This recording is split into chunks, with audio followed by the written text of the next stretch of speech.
একটা বিষয় হলো ঐক্য, আর দ্বিতীয় বিষয় হলো নারী। ঐক্য শব্দটা এখন বর্তমান বাংলাদেশে খুব বেশি শোনা যাচ্ছে। প্রায় প্রত্যেকেই তার নিজের জায়গা থেকে হয়তো ঐক্যের দিকে আহ্বান করছে, অথবা ঐক্যবদ্ধ হওয়া যে প্রয়োজন এটা সকলেই স্বীকার করছে এবং স্বীকার করতে বাধ্য হচ্ছে। তবে ঐক্য বলতে আসলে বোঝায় কি, কোন ধরনের ঐক্য হওয়াটা কাম্য আর কোন ধরনের ঐক্য হওয়াটা নিষিদ্ধ, অথবা অন্যভাবে বললে কোনভাবে ঐক্যবদ্ধ হলে জাতির উপকার হবে আর কোনভাবে ঐক্যবদ্ধ হলে জাতি ক্ষতিগ্রস্ত হবে। আল্লাহ রাসূল সাল্লাল্লাহু আলাইহি ওয়াসাল্লামের আদর্শ এবং কোরআন মাজিদের কিছু আয়াতকে সামনে রেখে এই বিষয়ের উপর মৌলিক কিছু বার্তা আরোজ করার চেষ্টা করব ইনশাআল্লাহ। ঐক্য তো অনেকভাবেই হওয়া যায়। প্রতিটা মানুষ যদি গোল আলু হয়ে যায় তাহলে সবচাইতে ভালো করে ঐক্য হয়ে যায়। কারণ গোল আলু হলো এমন একটা জিনিস যেটাকে যে কোনো তরকারির সঙ্গে আপনি সহজে চালাতে পারবেন। ভাজি হোক, ভর্তাই হোক, অথবা সবজি হোক, মাছই হোক, গোশতই হোক, এরপর মুরগি, গরু, ব্যাপার না, যে কোনোটার সাথে তাকে ছেড়ে দিবেন, এটার সাথে সে ভালো মতো ম্যাচ খেয়ে যাবে। এটাই সমাজের স্বাভাবিক রীতি, সবাই আমরা এভাবেই দেখে আসছি। তো এখন যদি এই দেশের সমস্ত মানুষকে গোল আলু বানাতে পারেন, যে এখন একরকম একটা আদর্শের মধ্যে বেশ সকলে এসে একমত হয়ে গেলেই তো হলো, সেটা এখন গোশতই হোক, সেটা মাছই হোক, সেটা ভাজি হোক, সেটা ভর্তাই হোক, ব্যাপার না, এক জায়গায় এসে সকলে একমত হয়ে গেলেই হলো। তো এই রকম ঐক্যের দ্বারা দ্বীনের কোনো ফায়দা হবে না। এরকম ঐক্যের দ্বারা আল্লাহর জমিন, আল্লাহর দ্বীনও জিন্দা হবে না। ঐক্য তো এমন হতে পারে যে সমস্ত মানুষ কাদিয়ানিয়তের ব্যাপারে একমত হয়ে গেল, সমস্ত মানুষ শিয়াবাদের উপর একমত হয়ে গেল, সমস্ত মানুষ বেদাতকে একেবারে দিল দিয়ে, মন দিয়ে, প্রাণ দিয়ে মেনে নিল। কারণ বেদাতীদেরও ভালো রমরমা মার্কেট আছে, বেদাতীদের পক্ষে গেলে জিলাপি মোবারকও ভালো ভালো নসিবে জোটে। তো এই সিন্নির যুগে কে ব্যক্তি চায় এই মিষ্টান্ন দ্রব্য থেকে নিজেকে দূরে রাখতে? তো এখন ঐক্যের মানে যদি এটা হয় কোন একটা ব্যাপারে সকলে একমত হয়ে যাওয়া, এরকম ঐক্য হলেই দ্বীনের বিজয় হবে, এটা কোনো পাগলও বলবে না।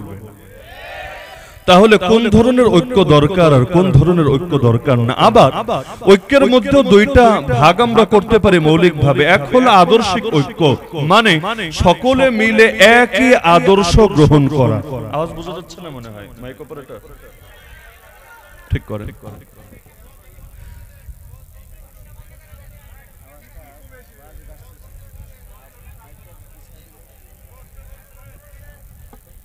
এখন বোঝা যাচ্ছে? এখনো না, ক্লিয়ার করে নাও।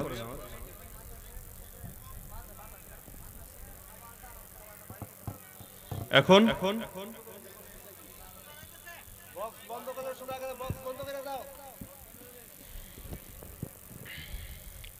আরো শুরুতে বলতেন তাহলে সুবিধা হতো।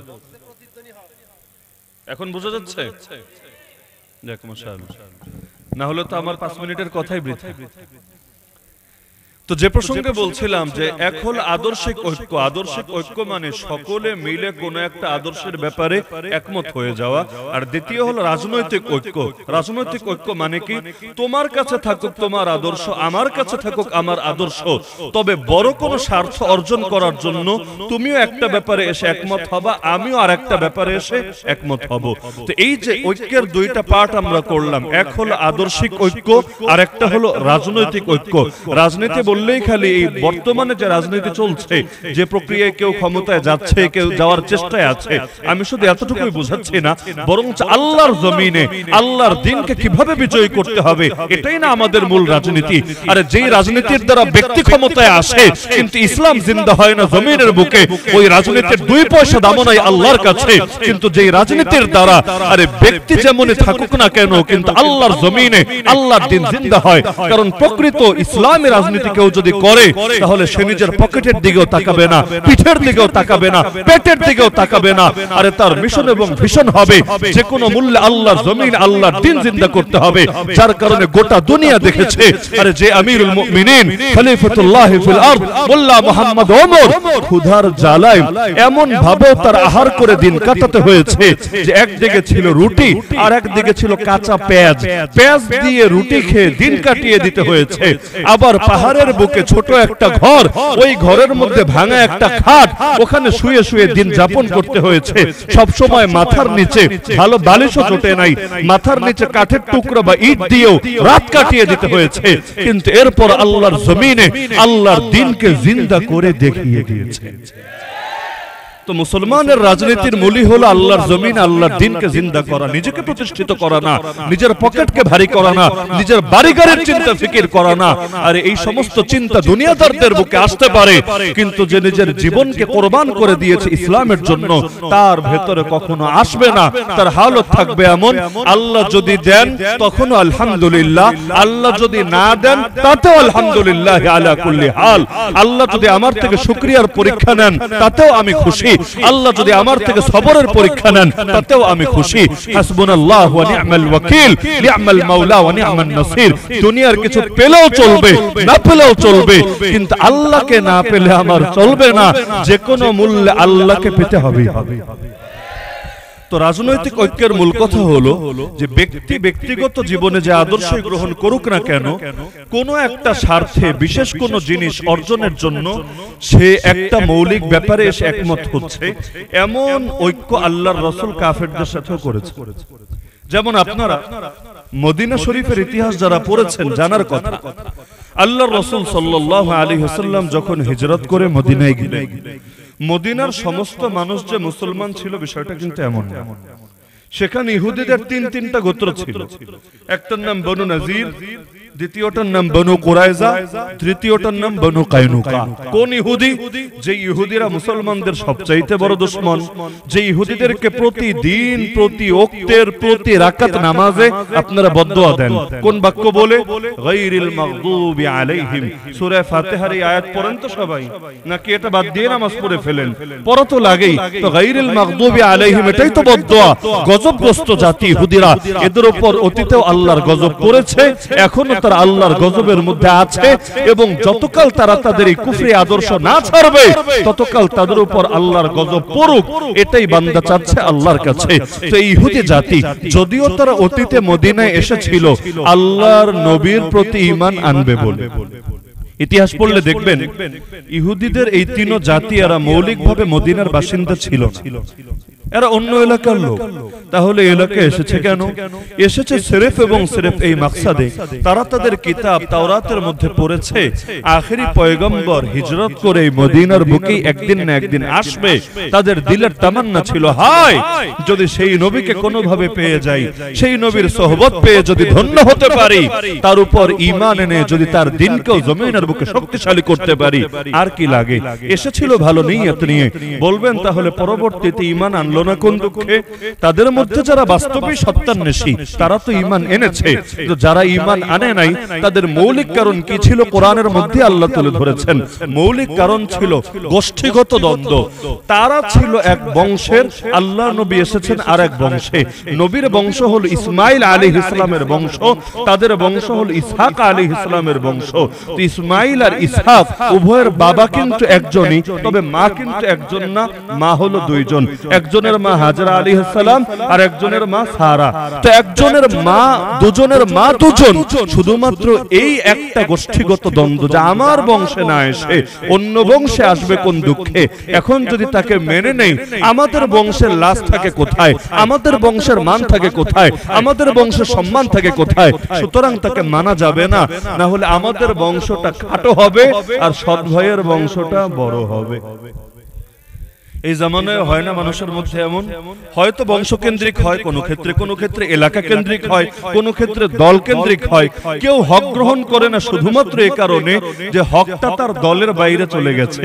তার দল বলছে একটা, কিন্তু হকের অবস্থান হলো আরেকটা। কেউ হক গ্রহণ করে না এই কারণে হক চলে গেছে তার নেতার বাইরে, তার নেতা বলে একটা, কিন্তু হকের দাওয়াত হলো আরেকটা। আরে কেউ হক গ্রহণ করে না এই কারণে যে হক তার স্বার্থ আর ধান্দার বাইরে চলে গিয়েছে, তার স্বার্থের দাবি একটা, কিন্তু হক বলছে আরেকটা। বাংলাদেশের অধিকাংশ মানুষের হক গ্রহণের পথে সবচাইতে বড় বাধা হলো অন্ধত্বগুলো। শুধু বাংলাদেশ বলে কথা না, আবু তালেব কালেমা পড়ে নাই কোন দুঃখে? কারণ তো এটাই যে কালেমা যদি পড়ে, আর এতকাল ধরে তার বংশের লোকেরা যে আদর্শ ধারণ করে রেখেছে এটার বিরুদ্ধে তার যাওয়া লাগে। তো গোটা বংশের বিরুদ্ধে যদি যায়, এতকাল ছিল নেতা, এখন তো খাবে গালি, মানিজ্যতার থাকেটা কই? এজন্য সে গালির ভয়ে জাহান্নামে যেতে রাজি হলো। দুনিয়ায় লজ্জিত হবে এই চিন্তা করলো, কিন্তু জাহান্নামে যাওয়া লাগবে এই পেরেশানির ভেতরে আসলো। তো এখন তারা তো নবীজির অপেক্ষায় ছিল, কিন্তু নবীজি আসার পর যখন দেখলো আরে নবী তার এক বংশের, ব্যাস তখন তার দুশমনে পরিণত হলো। কিন্তু যে প্রসঙ্গে বলছিলাম, আল্লাহ নবী সাল্লাল্লাহু আলাইহি ওয়াসাল্লাম হিজরত করে মদিনা শরীফে গিয়ে তিনি সবাইকে একটা রাজনৈতিক ঐক্যের দিকে দাওয়াত দিলেন। কি সেই ঐক্য? যে ব্যক্তি জীবনে তোমার ধর্ম যাই হোক, তোমার মত যাই হোক, তোমার আদর্শ যাই হোক, কিন্তু এই মদিনা শরীফের মধ্যে ইসলামী আদর্শ চলবে, মদিনা শরীফের মধ্যে আল্লাহর দিন জিন্দা থাকবে। এখানে রাজনীতি, অর্থনীতি, বিচার আচার, আইন কানুন, বিধান সংবিধান ইসলামের আলোকে, কোরআনের আলোকে প্রণীত হবে। হ্যাঁ, ব্যক্তি জীবনে তোমরা প্রত্যেকে নিজেদের ধর্ম, নিজেদের মত পালনের সম্পূর্ণ স্বাধীনতা পাবে। এতে আমরা হস্তক্ষেপ করব না, উল্টো তোমাদেরকে নিরাপত্তা দেব। তবে আল্লাহর জমিন, আল্লাহর দিন জিন্দা থাকবে। এতে যদি আমাদের উপর কেউ এসে আক্রমণ করে, তোমরাও আমাদের পাশে দাঁড়াবে। আর এই রাষ্ট্রের নাগরিক হিসাবে তোমাদের উপর যদি কেউ আক্রমণ করতে চায়, আমরা তোমাদেরও নিরাপত্তার ব্যবস্থা করব। এই যে রাজনৈতিক ঐক্য, যেই ঐক্যটা আল্লাহ রাসূল সাল্লাল্লাহু আলাইহি ওয়াসাল্লাম ওই জামানায় ইহুদিদের সঙ্গে পর্যন্ত করেছেন, এমনকি কোরআনে আল্লাহ নিজে জানিয়ে দিয়েছেন, কুল, হে নবী বলে দেন, ইয়া আহলাল কিতাব, হে কিতাবের অধিকারীরা, কিতাব মানে অতীতের কিতাব, তাওরাত হোক, জাবুর হোক, ইনজিল হোক, হে অতীতের কিতাবের ধারক এবং বাহকরা, তাআলাউ ইলা কালিমাতিন সাওয়াইন বাইনানা ওয়া বাইনাকুম, আরে আসো, যেই ব্যাপারে তোমাদের সঙ্গে আমাদের দ্বিমত নাই, ওই ব্যাপারে অন্তত একমত হও। কি সেটা? আপনারা জানেন সব নবীর কালেমা ছিল লা ইলাহা ইল্লাল্লাহ। পরের অংশে ইখতিলাফ, আগের অংশে কিন্তু কখনো ইখতিলাফ ছিল না। আদম নবীর কালেমাও যা, ঈসা নবীর কালেমাও তা, মুসা এবং নূহ নবীর কালেমাও যা, মুহাম্মদুর রাসূলুল্লাহ, সবাই বলেন সাল্লাল্লাহু আলাইহি ওয়াসাল্লামের কালেমাও তা। তো লা ইলাহা ইল্লাল্লাহ এই যে মূল কালিমা, এটার ব্যাপারে আসো একমত হয়ে যাই। আল্লাহ না'বুদু ইল্লাল্লাহ ওয়া লা নুশরিকা বিহি শাইআ ওয়া লা ইয়াত্তাখিযা বা'দুনা বা'দান আরবাবাম মিন দুনিল্লাহ। তো বর্তমান বাংলাদেশে শুধু না, বর্তমান দুনিয়ার মুসলমানদের সবচাইতে বড় যে ঐক্যের দরকার, সেই ঐক্য হলো রাজনৈতিক ঐক্য। রাজনৈতিক ঐক্য মানে কি? যে কোন দলকে ক্ষমতায় নেওয়া বা অন্য কোন দলকে ক্ষমতা থেকে সরানো না, বরং এই রাজনৈতিক ঐক্যের মূল কথা হলো আল্লাহর জমিনে 100 বছরের অধিক সময় ধরে যে ইসলাম জিন্দা নাই, ইসলামী খেলাফা জিন্দা নাই, এবং পৃথিবীতে প্রায় 75টা বছর ধরে মুসলমানদের প্রথম কেবলা পর্যন্ত মুসলমানদের হাতে নাই, ইহুদিদের দখলে। এমনকি গাজা আর রাফার এমন পরিস্থিতি হচ্ছে, কয়দিন সেখানকার যোদ্ধারা, মুজাহিদরা টিকতে পারবে আল্লাহ ভালো জানে। কারণ এখনো পর্যন্ত একটা দেশও তাদের সাহায্যে এগিয়ে যাচ্ছে না, খালি মুখ দিয়ে কিছু ডায়লগ মারা, কিছু বয়ান, বক্তৃতা, বিবৃতি দেওয়া, ব্যাস এতেই শেষ। 200 কোটি মুসলমান মিলে মাত্র 22 লক্ষ মুসলমানের সাহায্যকে এমন ভাবে ছেড়ে দিয়েছে, তারা এখন বলছে আমরা 200 কোটি অসহায় মাত্র 1 কোটি ইহুদির সামনে। ইসরায়েলের 1 কোটি ইহুদির ভয়ে দুনিয়ার 200 কোটি মুসলমান থরথর করে কাঁপছে। অথচ দরকার ছিল সকলে মিলে এই ইহুদিদের কেমন একটা শিক্ষা দেবে, আর যাতে জীবনে বাঁকা চোখেও তাকানো সাহস না করে কোনো মুসলমানের দিকে। কিন্তু 200 কোটি হওয়ার পর বলে অসহায়, অক্ষম, নাউযুবিল্লাহ। মুসলমান যখন 313 ছিল তখনও পিছিয়ে যায় নাই, 3 গুণের চাইতে বেশি কাফেরের সামনে থেকে। অথচ কই 200 কোটি, কই মাত্র 1 কোটি। ওই 1 কোটির ভয়ে দুনিয়ার বাকি সকল মুসলমানও থরথর করে কাঁপে। এতগুলো মাস হয়ে গেল, ইতিহাস টান দিলে প্রায় 75 বছর হয়ে গেল, আজও পর্যন্ত মুসলমানরা দাঁড়াতে পারলো না তাদের মাজলুমদের পাশে। দরকার হলো রাজনৈতিক ঐক্য। যে যেই দেশের হোক, যে যেই দলের হোক, যে যেই মতের হোক, যেটা আমাদের কমন স্বার্থ, এ ব্যাপারে আমাদের সবাইকে একসঙ্গে হাতে হাত রেখে কাঁধে কাঁধ মিলিয়ে কাজ করতে হবে। কমন স্বার্থ কি? যেমন ধরেন বাংলাদেশ নাস্তিক্যবাদী ফিতনা আরো এখন থেকে 1 যুগ আগ থেকে বা আরো আগ থেকেই মাথাচাড়া দিয়ে উঠেছে, এবং এখন তারা এমন এমন জায়গায় গিয়ে ঢুকে পড়েছে যেখানে আমার আপনারও ঢুকতে হয়তো আগামীতে আরো 50 বছর লাগবে। আপনারা একবার চিন্তা করেন, বাংলাদেশ কাগজে কলমে একটা গণতান্ত্রিক দেশ, একটা প্রজাতান্ত্রিক দেশ। গণতন্ত্র আর প্রজাতন্ত্রের মূল কথা আমাদেরকে শেখায় কি?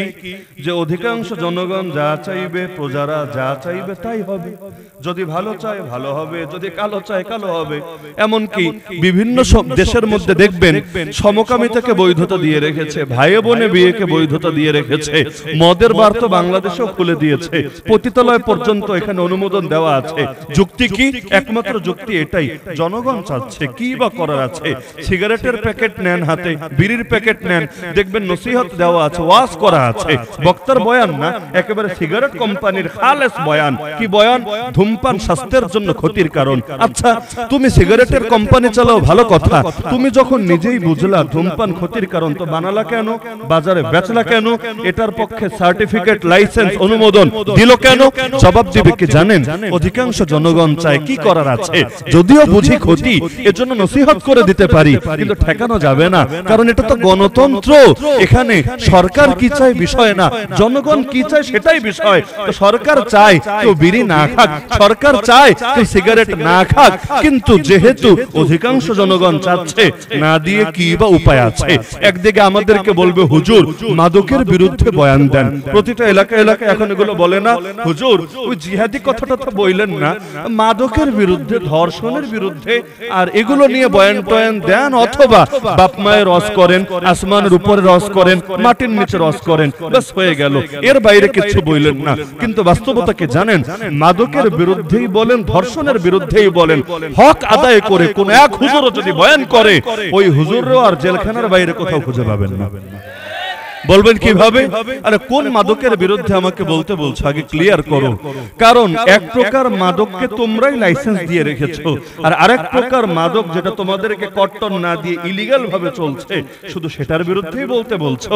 আরে যদি মদে ক্ষতি থাকে, মাদকে ক্ষতি থাকে, লাইসেন্স নিয়ে খেলেও ক্ষতি, লাইসেন্স ছাড়া খেলেও ক্ষতি, বারে গিয়ে গেলেও খেলেও ক্ষতি, আর চা বাগানে গিয়ে বাংলাটা টান দিলে এতেও ক্ষতি। তো যদি মদ আর মাদকের বিরুদ্ধে বলা লাগে, উভয়টার বিরুদ্ধেই তো বলা লাগবে, তাহলে তো সবার আগে মদের বারের বিরুদ্ধে আওয়াজ তুলতে হবে, বাঙালি জনগণকে জাগাতে হবে।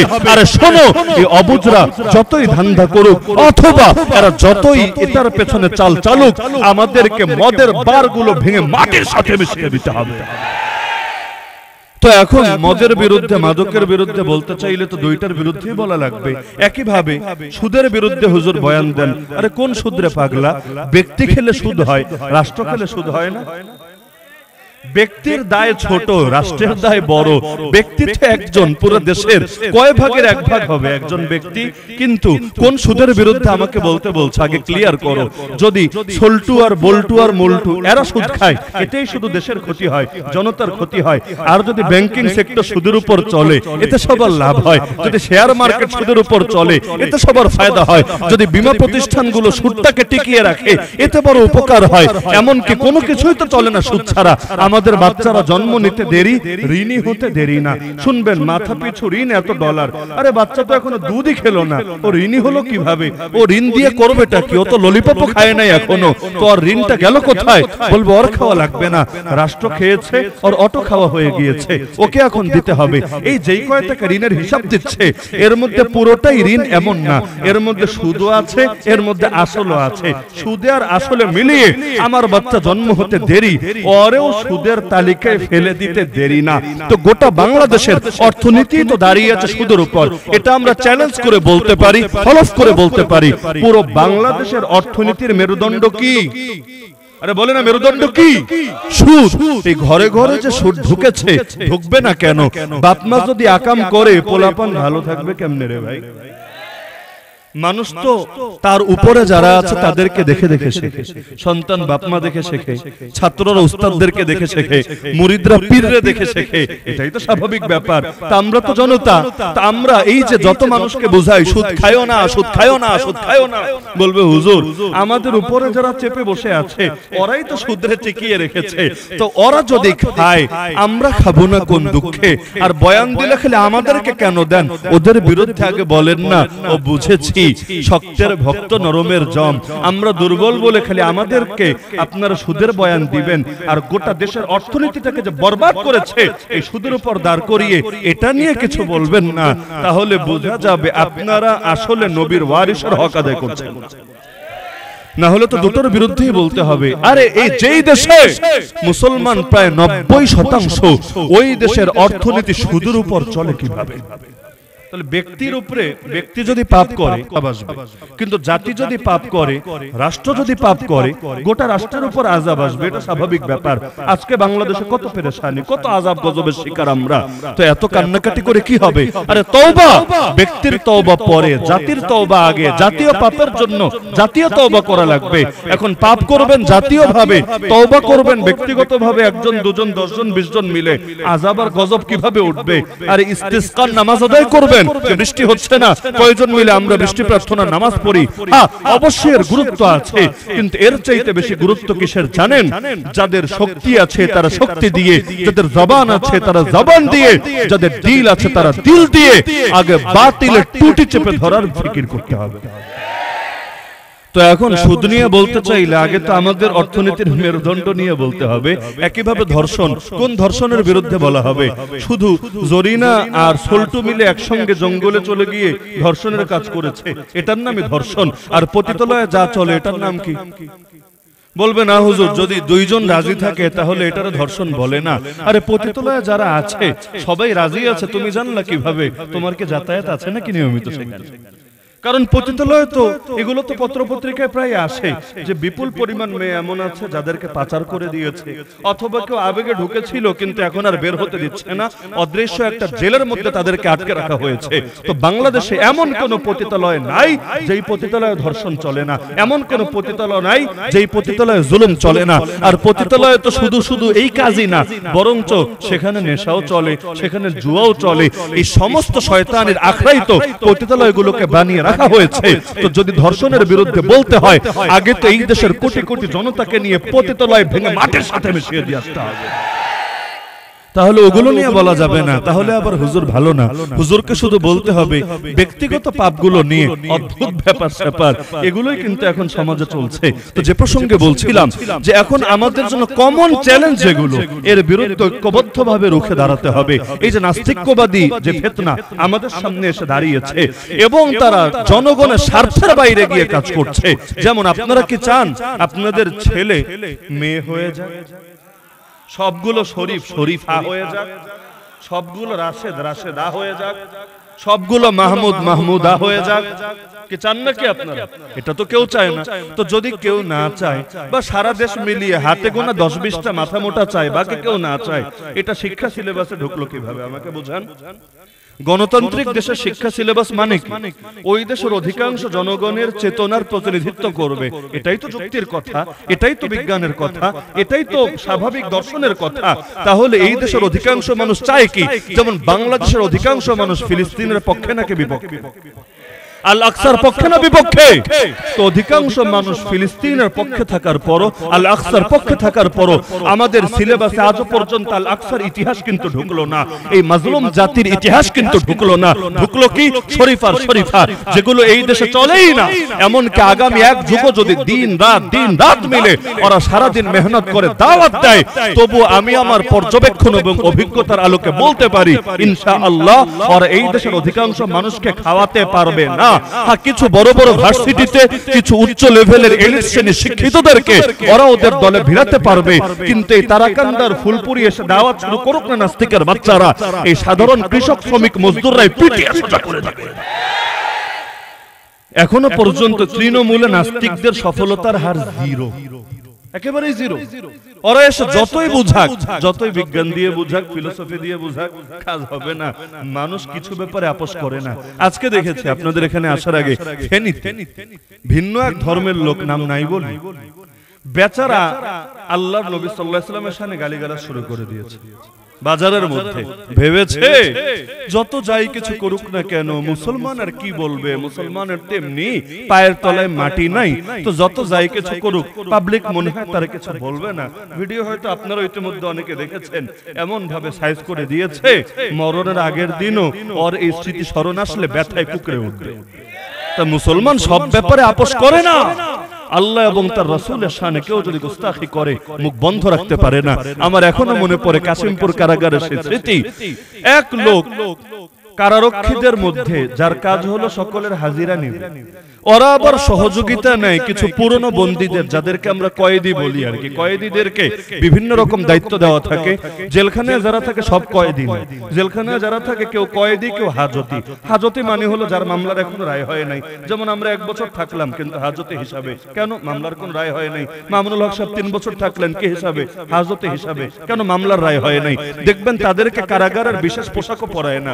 বিশেষ পোশাক আছে না, সাদার মধ্যে আলাদা এক ধরনের কালো কালো দাগ দেওয়া, এইরকম পোশাকও পরায় না, বরং আমরা স্বাভাবিক জামা গায়ে দিয়ে কোর্টে যাই, স্বাভাবিক জামা গায়ে দিয়ে চলাফেরা করি। কেন? আমাদের মামলার এখন রায় হয় নাই, যা খেটেছে খাও আর কি।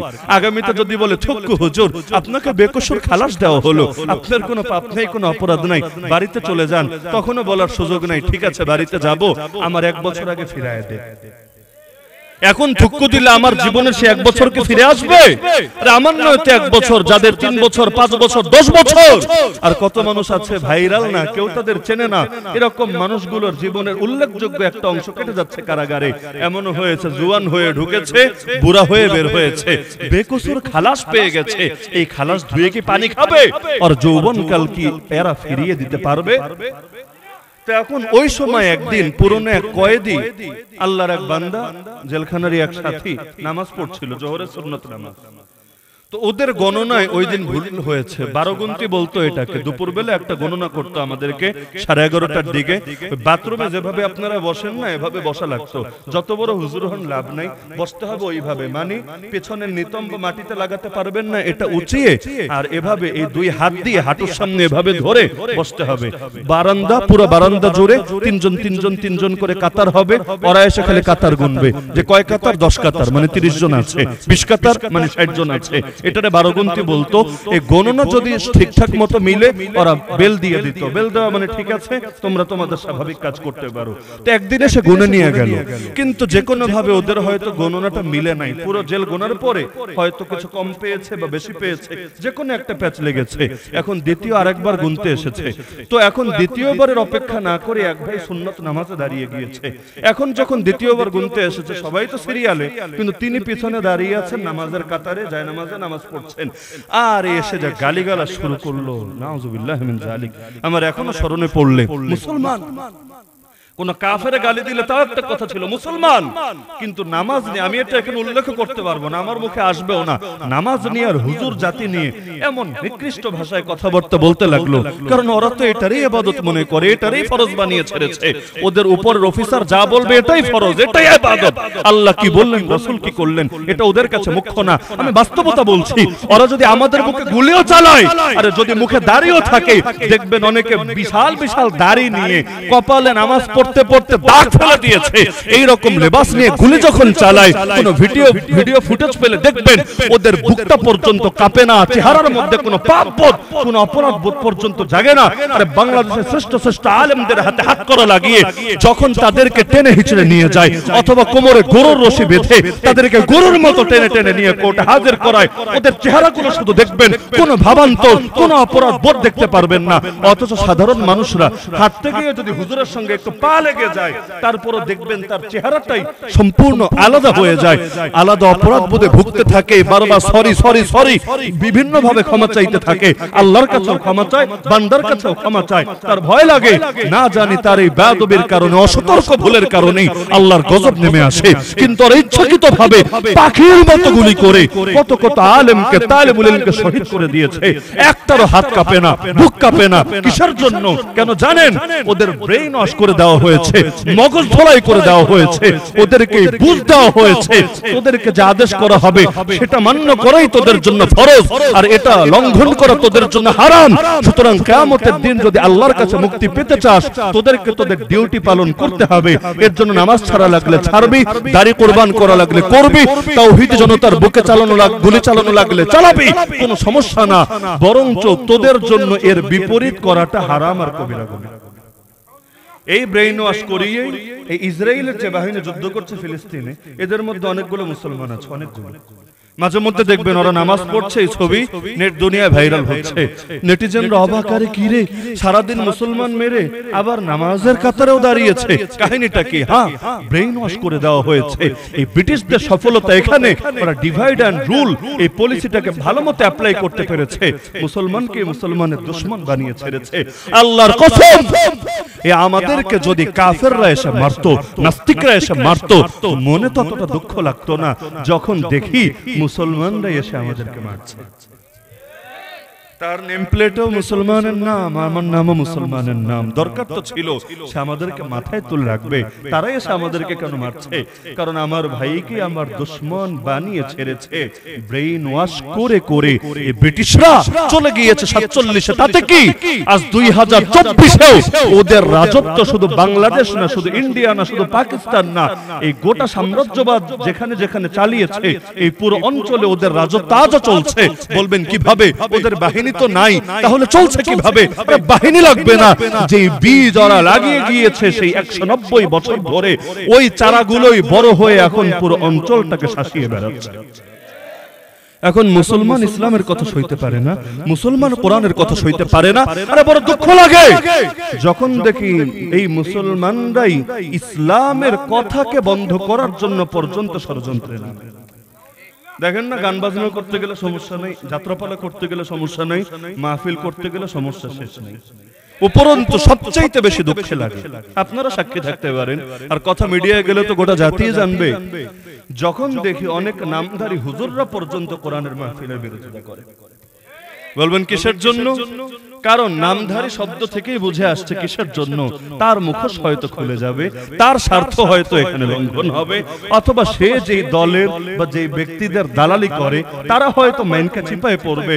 এজন্য নিজের হুজুর পরিচয় দিয়ে, নবীর ওয়ারিস পরিচয় দিয়ে পর্যন্ত নবীর ওয়ারিসদের বিরোধিতা করে। যত আলেমরা কারাগারে জেল খেটে এসেছে, আপনারা গিয়ে ইন্ডিভিজুয়াল ভাবে জিজ্ঞাসা করে দেখেন না যে তাদেরকে ফাঁসানোর পেছনে জাতিবাহীদের অবদান আছে নাকি না।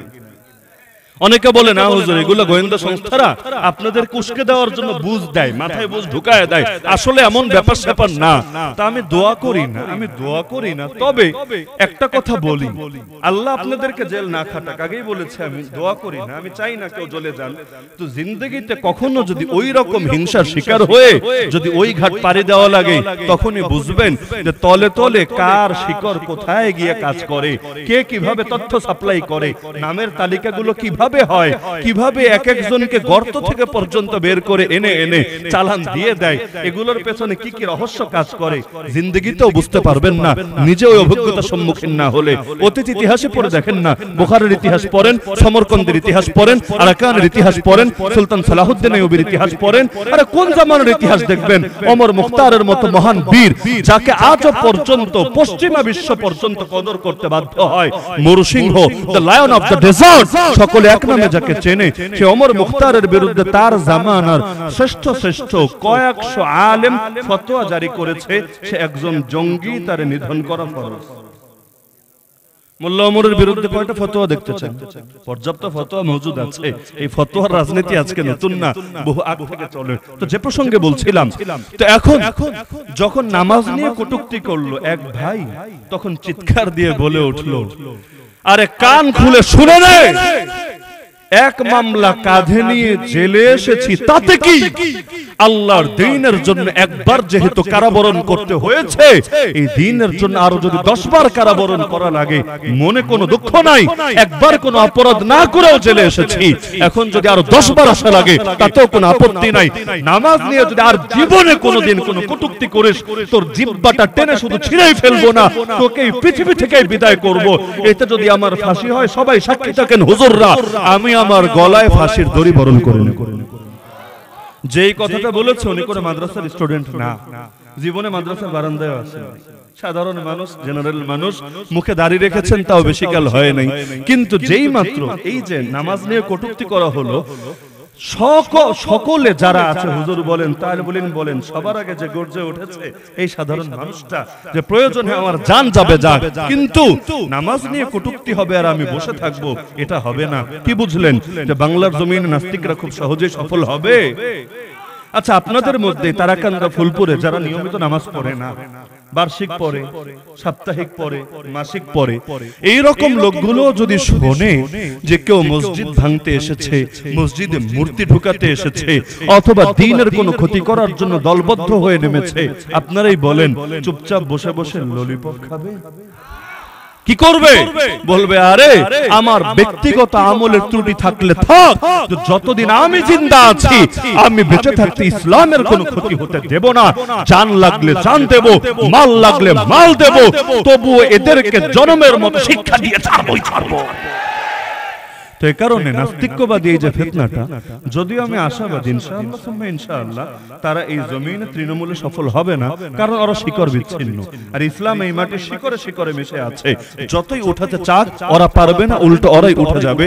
তবে ওরা এই যে গোপন গোপন ষড়যন্ত্রগুলো করবে, কখনো দেখবেন শরীফ শরীফা ঢুকিয়েছে, কখনো বান্দর তত্ত্ব ঢুকিয়েছে। এই দেশের অধিকাংশ মানুষ অপবিজ্ঞান খায় না, বিশ্বাস করে না যে আমাদের আদিপিতা আদম আলাইহিস সালাম না আমাদের আদিপিতা মহামান্য বান্দর, এগুলো কিন্তু জাতি খায় না। তারপর এগুলোই চেষ্টা করছে। সবচাইতে বেশি ষড়যন্ত্র এখন আমাদের সংস্কৃতি নিয়ে হচ্ছে, সেটা শিক্ষা রিলেটেডই হোক, সেটা বিনোদন রিলেটেডই হোক, সেটা যাই হোক। আর আমাদের মেয়েগুলোকে তো নষ্ট করার জন্য সর্বাত্মক প্রচেষ্টায় তারা মেতে উঠেছে। যেই অভিভাবকরা সচেতন না, তাদের মেয়েরা তাদের অজান্তেই বরবাদ হয়ে যাচ্ছে। পত্রিকায় 2 সপ্তাহ আগে এসেছে বাংলাদেশের 68,000, একজন দুজন না, 68,000 মেয়ে ইতিমধ্যে ভারতের বিভিন্ন পতিতালয়ে পাচার হয়ে গিয়েছে। পত্রিকা 68,000 লেখার মানে বোঝেন?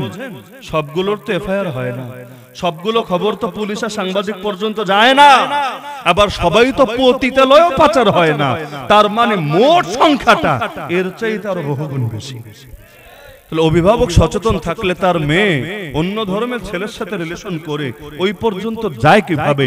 তার মানে অভিভাবকরাও বড় গাফলতিতে পড়ে আছে। কি জবাব দিবে আল্লাহর কাছে? বাচ্চা জন্ম দিলে অভিভাবক হওয়া যায় না, অভিভাবক হতে চাইলে আগে অভিভাবকত্বের হক আদায় করতে হয়। ও আনফুসাকুম ওয়া আহলিকুম নারা, নিজেকেও বাঁচাতে হয় জাহান্নাম থেকে, ফ্যামিলিকেও বাঁচাতে হয় জাহান্নাম থেকে। না হলে শুধু খাবার দিলেই অভিভাবকত্ব হয় না, শুধু কাপড় দিলে অভিভাবকত্ব হয় না। আর যে অভিভাবক জেনে বুঝে নিজের পোষ্যদেরকে জাহান্নামের দিকে ছুটে যেতে দেখে, এরপর প্রতিবাদ করে না, ও অভিভাবক নামের কলঙ্ক ছাড়া কিছু না। কষ্ট পাচ্ছেন নাকি? কষ্ট পাচ্ছেন নাকি? বাংলাদেশের সর্বস্তরের অভিভাবকরা সচেতন হলে একটা বেপরদা মেয়েও রাস্তাঘাটে দেখা যেত না। একটা মেয়েকে দিয়ে ওরা দাজ্জালি এজেন্ডা বাস্তবায়ন করতে পারত।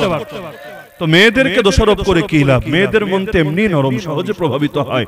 যতটা না দোষ ওদের, এর চাইতে মোটেও কম দোষ নয় অভিভাবকদের। অভিভাবকগুলো মানুষ হোক, ওরা দেখবেন এমনি মানুষ হয়ে গিয়েছে।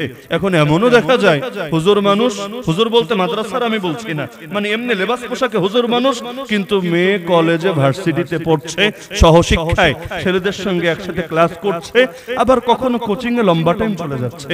এখন কোচিং এ লম্বা টাইম বলতে পড়ালেখার কোচিং হতে পারে, আবার ভিন্ন কোন আমলের মধ্যেও চলে যাচ্ছে।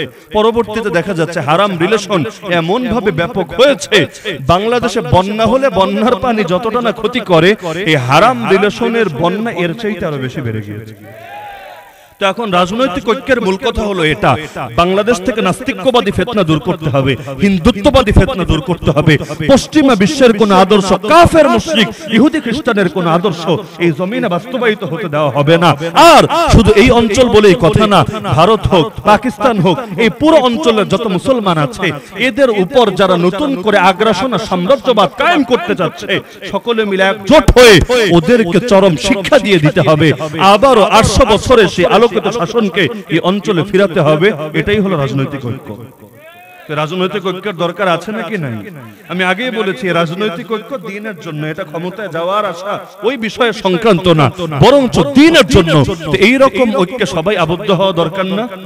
আরে বলে না সবাই দরকার না? মনে করেন আমি কওমি মাদ্রাসার, আপনি আলিয়া মাদ্রাসার, তাতে কি?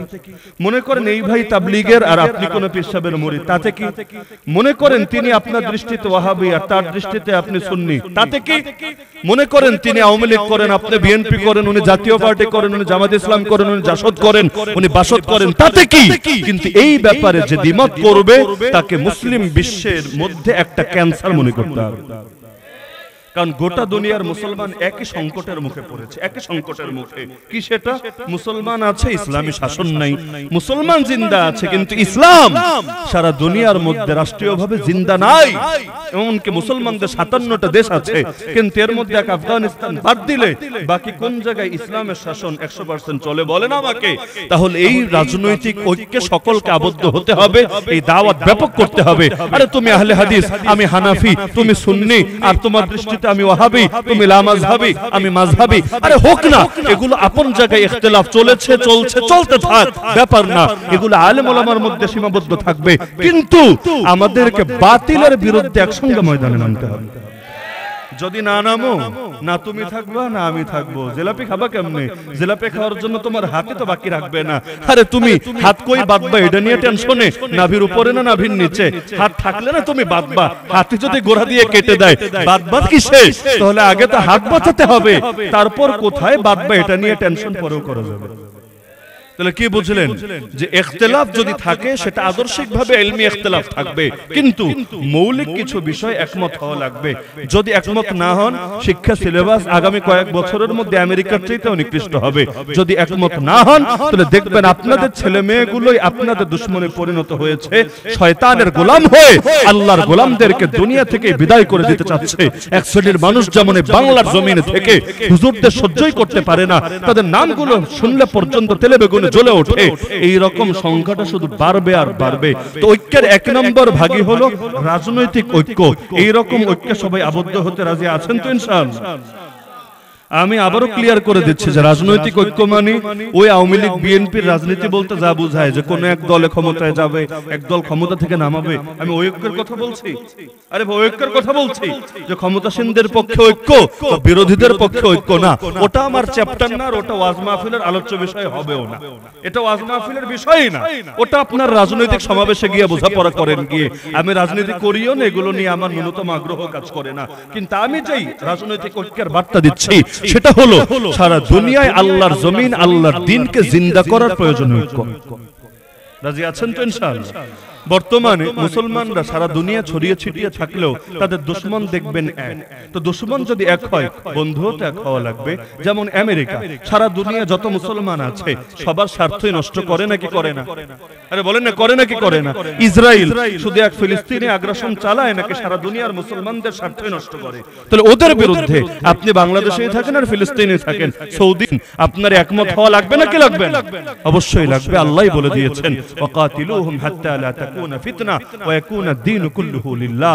লড়াই চলবে ওদের বিরুদ্ধে যতদিন না ফিতনা নির্মূল হয় পৃথিবী থেকে, আর দ্বীন একমাত্র আল্লাহর জন্য প্রতিষ্ঠিত না হয়, ততদিন পর্যন্ত লড়াই বন্ধ করা যাবে না, লড়াই চালিয়ে যেতে হবেই হবে। হ্যাঁ, এখন একটা প্রশ্নের জবাব দিয়ে দিচ্ছে যে হুজুর, এরকম ঐক্য কি সবাইরে আসলে ঐক্যের বন্ধনে আবদ্ধ করা সম্ভব? আমি বলবো না, সম্ভব না, আর সবার প্রয়োজন নেই। উহুদ যুদ্ধে নবী 1000 জনকে নিয়ে বের হয়েছিলেন, রাস্তায় 300 জন নাই গেল কোথায়? পোল্টে মেরে ফিরে এসেছে। এরা কারা? সবগুলো মুনাফিক। তাতে কি বাকি 700 জনকে নিয়ে কিন্তু বিজয়ী হয়েছেন। পরবর্তীতে যে দুর্ঘটনা ঘটেছে সেটা পরের মাসালা, কিন্তু উহুদ যুদ্ধে প্রথমেই কিন্তু মুসলমান হারে নাই, 700 জনকে নিয়ে সুনিশ্চিত বিজয় হয়েছে, যুদ্ধই শেষ হয়ে গিয়েছে। এরপর গনিমত সংগ্রহ করছিলেন, ওই ফাঁকে আল্লাহ নবীর একটা কমান্ড ভঙ্গ করার কারণে কাফেররা দ্বিতীয়বার চান্স নিয়েছে, কিন্তু প্রথমবার কিন্তু ওরা 3000 হওয়ার পরও এই মাত্র 700 জনের কাছে কঠিন হারা হেরেছে। তার মানে সংখ্যাটা বিষয় না, কে আসলো আর কে আসলো না এটা আমাদের দেখার বিষয় না। যার সাথে আল্লাহ আছে তার দুনিয়ার কাউকে লাগে না। আমরা যতই বুঝাই ঘাটতারা লোককে সমাজে থাকবে না, ঘাউরারা কে ঘাউরামি করে যাবে না, যার কাজ সে করুক। আমাদের কাজ শুধু স্পষ্ট ভাবে পৌঁছে দেওয়া, ওমা আলার রাসূল ইল্লাল বালাগুল মুবিন। আমরা এই হকটা আদায় করব। এরপর যদি একজনও না আসে আর আমরা ধরেন 313 জনই খালি ময়দানে নামলাম, তাতে কি আমাদের সাথে কে থাকবে? আর 313 সংখ্যাটা কি যে বরকত আছে আল্লাহ ভালো জানেন। তালুত আলাইহিস সালামের সঙ্গীও ছিলেন 313, বদরের যুদ্ধের মুজাহিদিনও ছিলেন 313। আল্লাহর খলিফা মাহদী যখন আসবেন তার হাতে বায়াত দেবেন প্রথমে 313। এই সংখ্যাটায় যে কি বরকত আছে আল্লাহ ভালো জানে। সুতরাং সংখ্যা বাড়িয়ে শুধু লাভ নাই, কোয়ালিটি বাড়াতে হবে। আর দ্বিতীয় ঐক্য হলো আদর্শিক ঐক্য। আমরা যখন বলি আসো ঐক্য করি, আপনি বলবেন হুজুর কার ব্যানারে ঐক্য করব? আমি আপনার মত নেব না আপনি আমার মত নেবেন? প্রত্যেকে তো নিজেরটারই হক বলে, এটাই বাস্তব কিনা? প্রত্যেকে তো নিজেরটারই হক বলে, নিজেরটারই সঠিক বলে, আর প্রতিপক্ষরে ভুল বলে। সমাধান কি? ঐক্য হবে কিভাবে? কে কাটটা ছাড়বে, কে কাটটা ধরবে? আমার কাছে সহজ জবাব কোরআনের আয়াতের মধ্যেই আছে, ওয়াতাসিমু বিহাবলিল্লাহি জামিআ ওয়ালা তাফাররাকু। তোমরা সকলে মিলে আল্লাহর রশিকে আঁকড়ে ধরো, তোমরা বহু দলে বিভক্ত হয়ে যেও না। আল্লাহর রশি মানেই হলো কোরআন। তার মানে আপনারও লাগবে না আমার মত নেওয়া, আমারও লাগবে না আপনার মত নেওয়া। আসেন সবাই মিলে কোরআন আর সুন্নাহ নেই, আর কোনো দলাদলি থাকবে না। ভুল আমারও হতে পারে, ভুল আপনারও হতে পারে, কোরআনের মধ্যে কোনো ভুল নাই, ভুলের সুযোগও নাই। আল্লাহ রাসূলের আদর্শের মধ্যে কোনো সংশয় নাই, সংশয় রাখার কোনো অবকাশও নাই। তাহলে কোরআন আর সুন্নাহ থাকার পরও মুসলমানদের এই আদর্শিক অনৈক্যগুলো দূর হতে বাধাটা কোথায়? আল্লাহ নবী তো বলেছেন তার উম্মত ভাগ হবে 73 দলে। তার মানে দলাদলি হবেই হবে, এটা নবীর ভবিষ্যৎবাণী। তবে জান্নাতে যাবে কয় দল আর জাহান্নামে যাবে কয় দল? 72 দল। কারা জান্নাতে আর কারা জাহান্নামে নবী ক্লিয়ার করে দিয়েছেন। যারা হবে মা আনা আলাইহি আসহাবি, আল্লাহর নবীর আদর্শ আর সাহাবায়ে কেরামের আদর্শের ধারক এবং বাহক, তারা হবে জান্নাতি। আর যারা এই দুই আদর্শ ছেড়ে নিত্য নতুন আদর্শ ধরবে, তারা হবে জাহান্নামী। তো নিত্য নতুন আদর্শকে না বলেন আর নবী আর সাহাবীদের আদর্শকে হ্যাঁ বলেন, অটো ঐক্য হয়ে যাবে। এই ঐক্যের জন্য এত মাইকিংও লাগবে না, এত স্লোগানও লাগবে না। ঐক্যের পথে কোনো বাধা থাকবে না। শর্ত হলো কোরআন এবং সুন্নাহ মেনে নিতে হবে। এরপরে শাখাগত 2-4 মাসালায় যদি ইখতিলাফ থাকেও এতে উম্মার কোনো সমস্যা হবে না। এরকম টুকটাক ইখতিলাফ নবীর সাহাবীদের মধ্যেও ছিল। আমি চ্যালেঞ্জ দিয়ে বলতে পারবো, আল্লাহ নবী সাল্লাল্লাহু আলাইহি ওয়াসাল্লামের সব সাহাবীর নামাজ পড়া একরকম ছিল না, তাদের সমস্ত আমলগুলো একরকম ছিল না। যেখানে দলিলের মধ্যেই মতভিন্নতার সুযোগ আছে। কিভাবে? যে নবী কখনো এমনও করেছেন, কখনো অমনও করেছেন। তো এখন আমি একরকম করছি, আপনি আরেক রকম করছেন। আমার মতের পক্ষেও বিশুদ্ধ হাদিস আছে, আপনার মতের পক্ষেও বিশুদ্ধ হাদিস আছে। তো একটারে ধরতে গিয়ে আরেকটা ছাড়তে হবে কোন দুঃখে? এই যে দুনিয়ার মধ্যে ইমামদের যে ইখতিলাফগুলো, এটাও রব্বুল আলামিনের একটা কুদরতের কারিশমা। বলবেন কিভাবে? কারণ অনেক ক্ষেত্রে আয়াতের বক্তব্য, হাদিসের বক্তব্য থেকে দুই রকম মেসেজ পাওয়া যাচ্ছে। এটারও সুযোগ আছে, ওটারও সুযোগ আছে। তো যেখানে ব্যাপকতা আছে, রব্বুল আলামিন এই ইমামকে দিয়ে এক হাদিসের উপর আমল করিয়ে নিচ্ছেন, ওই ইমামকে দিয়ে আরেক হাদিসের উপর আমল করিয়ে নিচ্ছেন। আল্লাহ সকলের দ্বারা নবীর প্রতিটা হাদিসকে সমাজের মধ্যে আমলি ভাবেও জিন্দা রাখছেন। ইসলাম হর জামানায় জিন্দা, ইলমি ভাবে জিন্দা তো জিন্দা, আমলি ভাবেও জিন্দা। কোনটা আমার দ্বারা জিন্দা, কোনটা তোমার দ্বারা জিন্দা। কেউ তাবলীগের মেহনত বেশি করে, মাশাআল্লাহ। কেউ আবার আত্মশুদ্ধির মেহনত বেশি করে, মাশাআল্লাহ। কেউ জিহাদের ফিল্ডে গোটা জীবনকে কোরবান করে দিয়েছে, মাশাআল্লাহ। আর কেউ ইলমের অঙ্গনে নিজেকে শেষ করে দিয়েছে, মাশাআল্লাহ। আল্লাহ 4 জনের দ্বারা 4টা দ্বীনের বিধানকে জিন্দা রেখে দিয়েছে। সবগুলোর দরকার নাই, আরে সবগুলোর দরকার নাই। একদিকে আকাবিররা ব্রিটিশের বিরুদ্ধে জিহাদ করছেন, আর একদিকে এসে দারুল উলুম দেওবন্দ প্রতিষ্ঠা করলেন। কিসের জন্য? যে ময়দানে নেতা তৈরি হবে কোত্থেকে রে পাগলা? নেতা তৈরি হওয়ার জন্য আগে তো জ্ঞানী বানাতে হবে, কারণ মূর্খ জাতি নেতৃত্ব দিতে পারে না। একদিকে লড়াই চলুক, নিত্য নতুন এক একজন শহীদ হবে, আর নিত্য নতুন নেতা এখান থেকে গড়ে গড়ে উঠবে। নেতা তৈরি করার কারখানা যদি না থাকে, এক পর্যায়ে ময়দান শূন্য হবে।